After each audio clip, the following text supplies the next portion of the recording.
Bonjour chers frères et sœurs, je vous salue, vous qui aimez l'histoire. Alors je reprends ici et maintenant la série de vidéos sur le livre des morts des anciens Égyptiens. J'avoue que le chapitre 108 n'est pas facile, mais je vais faire l'effort de l'interpréter. Ce n'est pas facile. Alors voilà ce que dit le chapitre 108. Formule pour connaître les âmes de l'Occident. Vous savez que à la place de formule, je propose paroles sacrées pour connaître les âmes de l'Occident, c'est-à-dire les âmes qui sont du côté ouest de l'Occident. Par N, c'est-à-dire l'Osiris N, le défunt. Osiris N parce qu'il s'identifie à Osiris, l'homme juste. Qu'ils disent, quant à cette montagne de Bakou. Alors, ils ont mis ici en note infrapaginale, originellement localisée à l'ouest, cette montagne représenta l'horizon oriental à partir de la 18e dynastie. Pourquoi? Alors que ça représentait l'horizon ouest, à partir de la 18e dynastie, ça représente l'horizon est. Ça mérite une explication. Est-ce parce que les Nessoutes de la 18e dynastie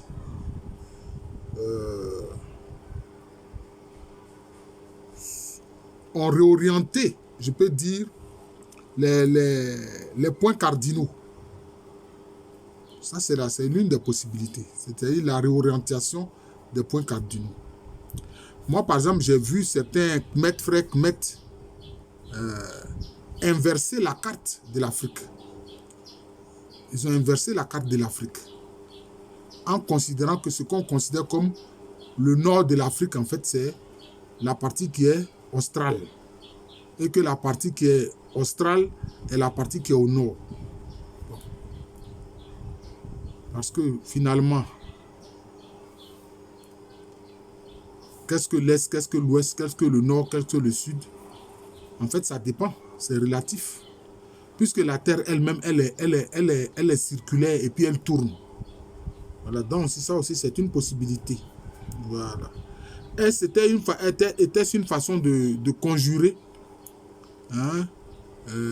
les esprits qui sont autour de cette montagne? C'est possible, c'est possible.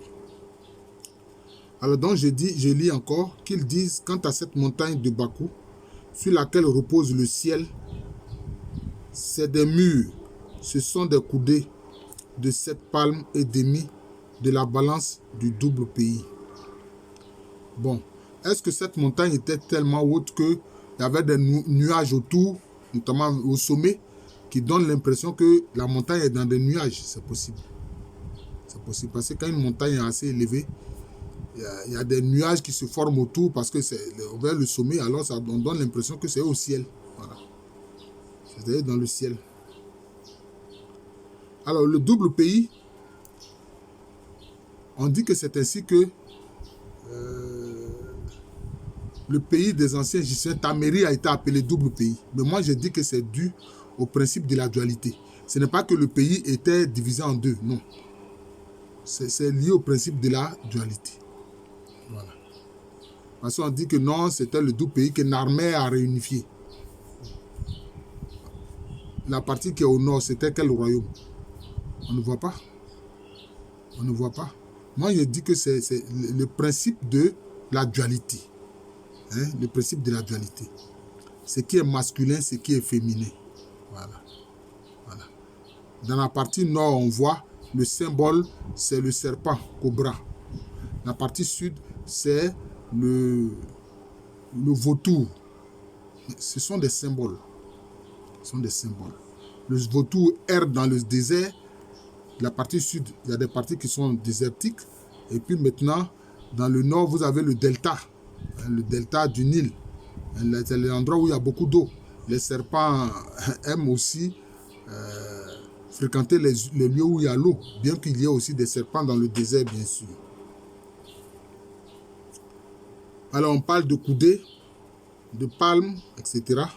Dans sa longueur, il y en a 300 coudées pour une largeur de 200. Sobek, maître de Bakou, est à l'est de cette montagne. Son temple est en pierre quête.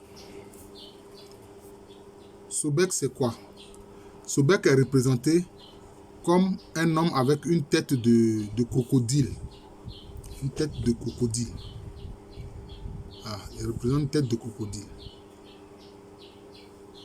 D'aucuns diront que non, c'est le dieu crocodile. Non, il ne s'agit pas de dieu crocodile. Ce n'est pas le dieu crocodile. D'ailleurs, il faut dire que les anciens Égyptiens craignaient beaucoup les crocodiles du Nil, parce que les crocodiles du Nil sont énormes. Et donc, si vous allez au bord du Nil, si vous ne faites pas attention, vous pouvez vous faire agresser par un crocodile. Donc, en fait, c'est l'esprit qui anime cette créature. C'est l'esprit. Quel est cet esprit-là? D'ailleurs, chez les Akans, le peuple Akan le plus connu, c'est le peuple Ashanti. Le crocodile est surnommé Odioka.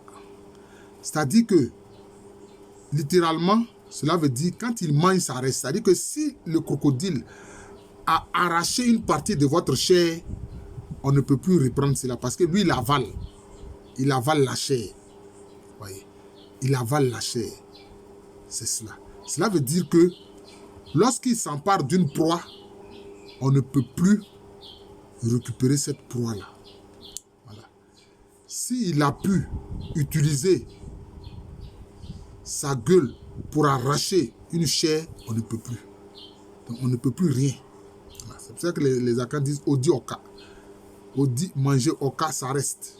C'est-à-dire qu'on ne peut pas faire grand-chose devant le fait d'avoir arraché une chair, la chair d'une proie. Donc, c'est la puissance, ça renvoie à la puissance de sa mâchoire, de ses dents. C'est cela qu'il faut comprendre. Et on dit quoi? Qu'il est maître de Bakou, est à l'est de cette montagne. Son temple est en pierre quête. Donc cela veut dire quoi? C'est aussi la célébration, c'est un culte qui est rendu à une forme de puissance. La puissance telle qu'elle est exprimée notamment par Sobek. Sobek. Si bien que d'ailleurs, chez les Bétibé, qu'on appelle ordinairement Eotilé, qui sont en Côte d'Ivoire ici, c'est un sous-groupe Akan, le surnom du crocodile, c'est Bleké ou Béké. Voilà. Bleké ou Béké. Donc c'est cela. Un serpent est au sommet de cette montagne. Il a 50 coudées de long et 3 coudées de sa partie antérieure sont en lieu.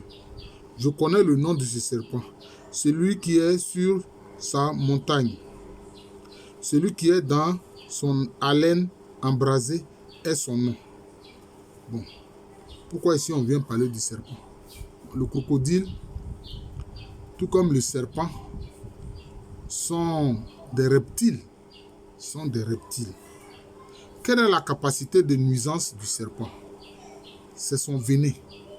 Donc, il a une force en lui qui lui permet de détruire.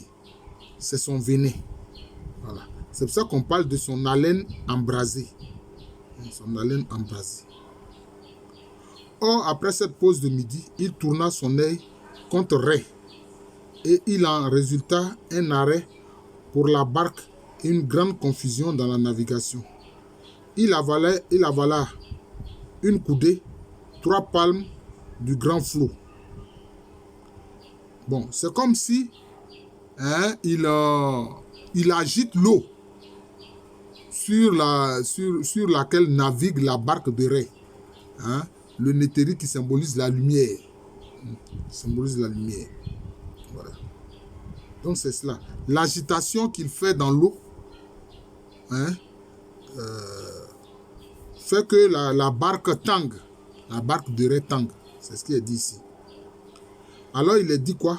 Alors Seth fit sortir contre lui sa lance de cuivre et le fit recracher tout ce qu'il avait avalé. Puis Seth se mit devant lui Et il dit en incantation magique, en parole, recule devant la pointe de cuivre qui est dans ma main. Je me dresse contre toi, afin que la navigation de la barque reprenne dans l'ordre. Toi qui as vu de loin et qui as maintenant refermé l'œil, que ton œil me soit remis, et cache ta tête afin qu'on puisse naviguer. Recule de devant moi, car je suis le mal, celui qui cache son visage et qui refroidit ta lèvre. C'est curieux. Pourquoi j'ai dit ça? C'est comme si, curieusement, Seth, qui est le frère d'Osiris, de l'homme juste. Osiris, c'est l'homme juste, l'homme parfait. Seth, c'est l'homme qui est méchant, qui symbolise aussi le mal. Et curieusement, c'est lui qui vient aider à ce que la barque de Ré puisse naviguer tranquillement. Et qui vient utiliser une arme qu'il tient, une lance qui est en cuivre, pour maîtriser ces reptiles-là. Et le serpent et le crocodile Sobek. Vous voyez. Ça, c'est curieux. Parce qu'en principe, Seth, il est avec ce qu'on appelle les coalisés, les forces du mal. Mais aujourd'hui, c'est lui qui décide d'arrêter leurs mauvaises actions pour que la barque reprenne correctement son cours. Excusez-moi. Oui, ça, c'est vraiment curieux. C'est vraiment curieux. Et ça dit que quelquefois, les forces du mal aussi font des choses qui peuvent être utiles. Font des choses qui peuvent être utiles. Voilà. D'ailleurs, le cuivre, il est dit par exemple que chez l'Inzma, il est dit par exemple que le cuivre, dans l'univers spirituel des forces du mal, c'est la monnaie. Le cuivre est la monnaie dans l'univers des forces du mal. C'est leur monnaie. Voilà, c'est le cuivre. Le cuivre est un peu rouge, c'est une couleur rougeâtre. Voilà, c'est ce qui est dit. Alors, donc ici, Seth, qui est une des forces du mal, sa lance est en cuivre et c'est avec ça qu'il a maîtrisé notamment le crocodile et le serpent. Il a maîtrisé ces reptiles-là. Et il dit quoi? Qu'il tient leur œil en main. Il tient leur œil en main. Et il a fait en sorte que la barque de Ré puisse reprendre son cours, ou de Ra puisse reprendre son cours. En fait, c'est aussi pour l'équilibre cosmique. C'est aussi pour l'équilibre cosmique. C'est important.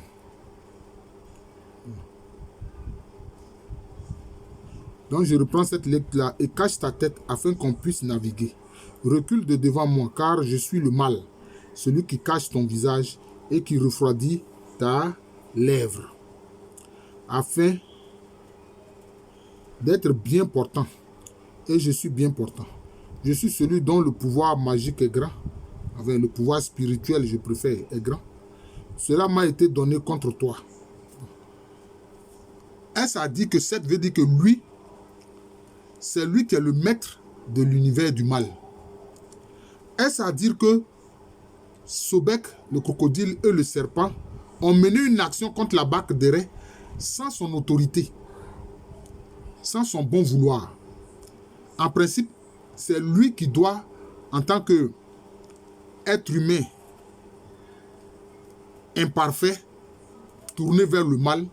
C'est lui qui doit donner le rythme, c'est lui qui doit décider.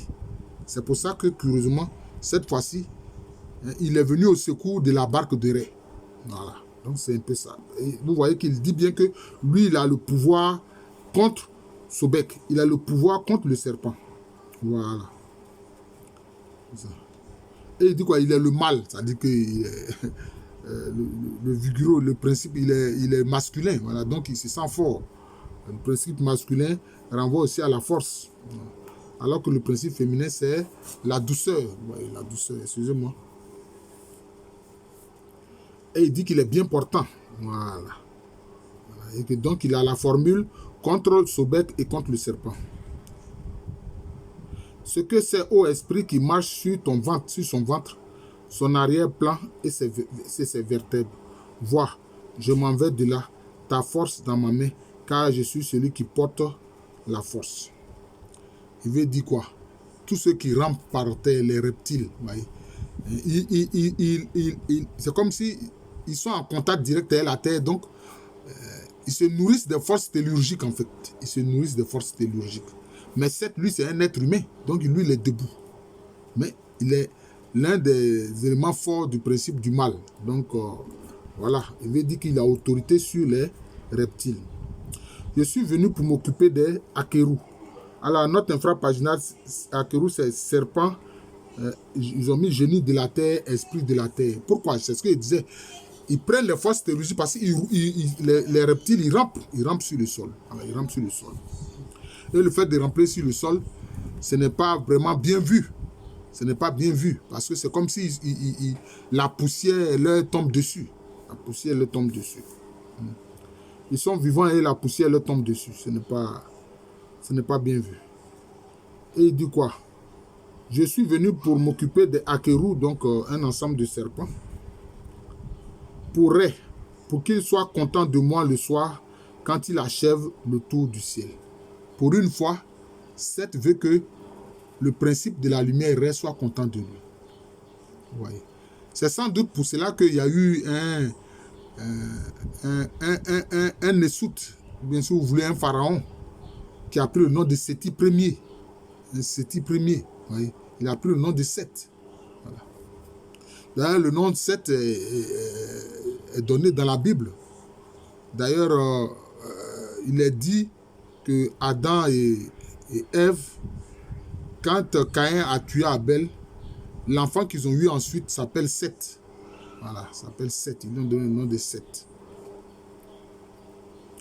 Te voilà dans les liens. C'est ce qui avait été ordonné à ton sujet auparavant. Bon, donc c'est lui qui il maîtrise ses forces qui rampent là. Alors il se coucha, Ré en vie dans son horizon. Je connais les directives de ceux qui savent pourquoi Apophis est châtié. Bon, Apophis justement, c'est ce serpent géant qui cherche à empêcher l'avancée justement de la barque de Ré. Et il dit ici qu'Apophis est châtié. Apophis aussi c'est un serpent, donc c'est un reptile. Je connais les âmes de l'Occident. Je connais les âmes de l'Occident. Et c'est écrit, c'est Atum, qui est un principe de puissance divine. C'est Sobek, représenté par un homme avec une tête de crocodile. Comme je disais là, Odioka, c'est-à-dire que quand il mange, il a aussi une certaine puissance. Maître de Bakou, donc maître de la montagne. Et Hathor, maîtresse du soir. Hathor qui représente aussi le principe féminin. Représente le principe féminin. On présente comme une vache qui a un disque solaire entre les cornes et qui donne du lait. Donc le principe féminin qui donne du lait. Voilà, donc c'est un peu ça. Vraiment, j'avoue que le chapitre 108 là n'est pas facile, il est assez difficile à comprendre. Alors nous allons commenter le chapitre 109. Ils ont mis formule pour connaître les âmes de l'Orient. Bon là, on a parlé des âmes de l'Occident. Voilà les âmes de l'Orient. Mais parole sacrée, en lieu et place de formule. Parole dite par N, c'est-à-dire l'Osiris N. Je connais la porte septentrionale du nord, du ciel, dont le sud est le lac des Ouakar et le nord l'étendue d'eau des Ouaro. Bon, moi j'ai dit qu'il y a les Ouakar, c'est sans doute les lois qui souvent volent, sont en l'air. Et puis nous avons les Ouaro, ce sont les rois qui sont souvent à la surface de l'eau, qui sont sur l'eau. Là où Ré navigue à la voile et à la rame. Je suis le préposé au banc dans la barque divine. Je suis celui qui pagaie, infatigable, dans la barque de Ré. Vous voyez ici, le défunt dit que lui-même, il est dans la barque de Ré. Et il fait partie de ceux qui tiennent la pagaie pour faire avancer la barque. Voilà. Je connais ces deux sycomores de turquoise, entre lesquels sort Ré et qui croissent sur les soulèvements de Chou. Alors, ils ont mis ici, en note infrapaginale, ou les piliers de Chou. Bon, Chou, je crois que c'est aussi un principe. C'est un principe divin, un éthérie, pardon. À cette porte du maître de l'Orient, par laquelle saurait. Bon, parce que c'est symbolisé par un peu la course du soleil qui va de l'est le matin et puis maintenant vers le soir, il dirige vers l'ouest. Voilà, c'est ce mouvement-là. Ce mouvement-là. dont le texte parle ici.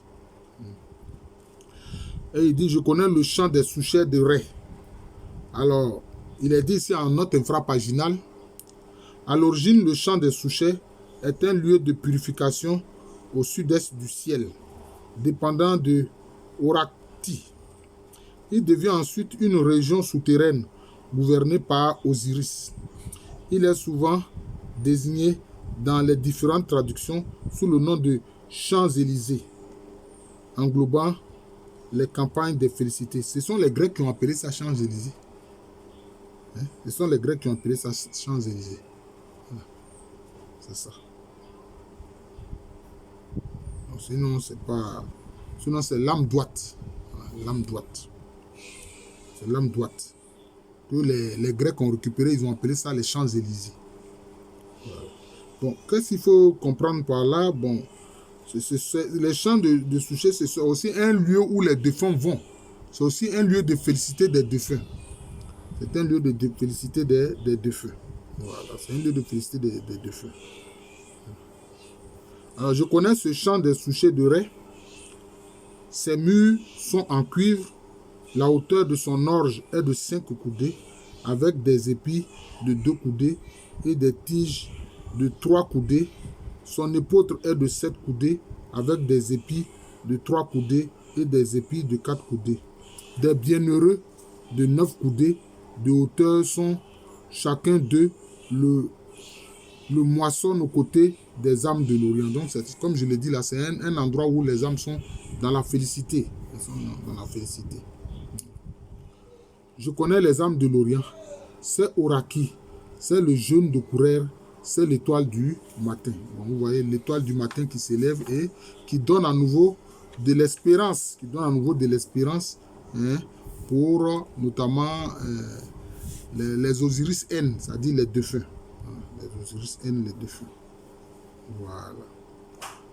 Alors vous voyez que ça, ces champs de souchets, là, on dit bien champ de souchets de Ré, du principe de la lumière. C'est un endroit où vraiment les Osiris N, donc les défunts, sont dans la félicité. Voilà, sont dans la félicité. Et on estime qu'il y a des champs là-bas. Des champs là-bas. C'est pour ça qu'on vous parle d'épis. Les épis, notamment, qui viennent, disons, des céréales. Ça peut être peut-être du blé ou bien encore d'autres plantes, mais qui sont des céréales. Voilà. Je vous remercie. Donc, je viens de commenter avec assez de difficultés, ce n'est pas facile. Le chapitre 108 et le chapitre 109 du livre des morts. Je vais m'arrêter là parce que le chapitre 110 est très très long. Le chapitre 110 est très très long. Ouh là là, il est très long le chapitre 110. Voilà. Il est très long. Mais nous allons prendre prochainement pour le commentaire du chapitre 110, on va prendre certains éléments. Voilà. On ne va pas lire tout le texte, mais on va prendre certains éléments clés pour expliquer le chapitre 110. Je vous remercie, je suis le professeur Alou Kwame René. Alors souvent je dis, bon, le livre des morts des anciens Égyptiens, il faut faire attention notamment aux symboles pour essayer de comprendre. Faire attention aux symboles, il faut avoir recours aux symboles pour essayer de comprendre. Et puis comme le regretté professeur Cheikh Anta Diop l'a dit, l'Égypte antique éclaire l'Afrique, l'Afrique éclaire l'Égypte antique. Bien sûr, c'est comme ça. C'est pour ça que j'ai parlé d'Odi Oka concernant le crocodile. Voilà, concernant le crocodile. Voilà. J'enseigne à l'université Félix Houphouët-Boigny, une université qui est à Abidjan. C'est dans le quartier de Cocody. C'est en Côte d'Ivoire, un pays situé en Afrique de l'Ouest.